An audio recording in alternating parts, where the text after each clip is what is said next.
فاش كتكون باغي الخير، ولكن كتكون باغي تعاون، باغي تبني، باغي تنجح، باغي توصل شي رسالة ولا باغي دير شي حاجة مزيانة، ولكن في وسط الطريق كيبدا يخرج معاك واحد الإحساس غريب. شحال من واحد غادي يشوفني، واش الناس غادي يعجبهم هادشي؟ شنو غادي نقول عليا هذا؟ شنو غادي يقول عليا فلان؟ فجأة كتلقى راسك انك داكشي اللي درتيه كامل درتيه غير للناس، درتيه باش يشوفك فلان ولا باش تبين لفلان، وما درتيش لراسك لا لله تعالى، خدمتي غير للشهوة اللي لبسات واحد القناع ديال النية. وهادشي اللي سماه النبي صلى الله عليه وسلم اياكم والشهوة الخفية. شهوة ماشي في الجسد، شهوة في المعنى، شهوة كتلبس الدين، التأثير حتى في النية الصافية. باش شنو كيقول لنا علم النفس هنا وعلاش هادشي كيوقع، علاش هاد النية هادي تغلف وكتبدل في اي حاجه. الشهوه الخفيه في مصطلحات ديال علم النفس الحديث هي الايجو انفليشن، هو انتفاخ ديال الانا، الرغبه في انك تبان نقي فاضل مثالي اكثر من الرغبه ديالك في انك تكون فعلا كذلك. الدماغ كيربط الافعال بالجوائز، كندير الخير اجنو كنلقى مدح، كندير محتوى زوين كنلقى تفاعل، كندير مشروع فيه قيمه كنلقى اعجاب. مع الوقت كتحول هاد النيه من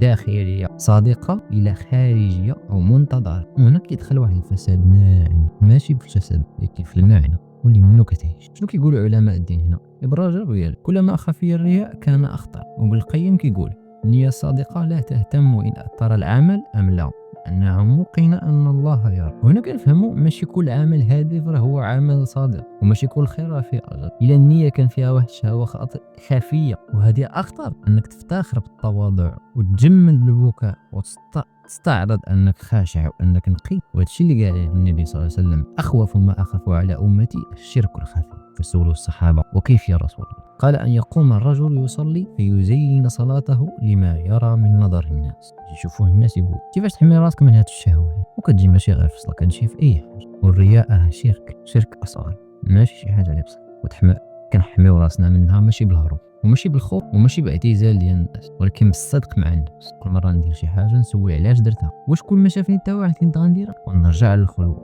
وندير أعمال اللي ما كيشوفها حتى شي.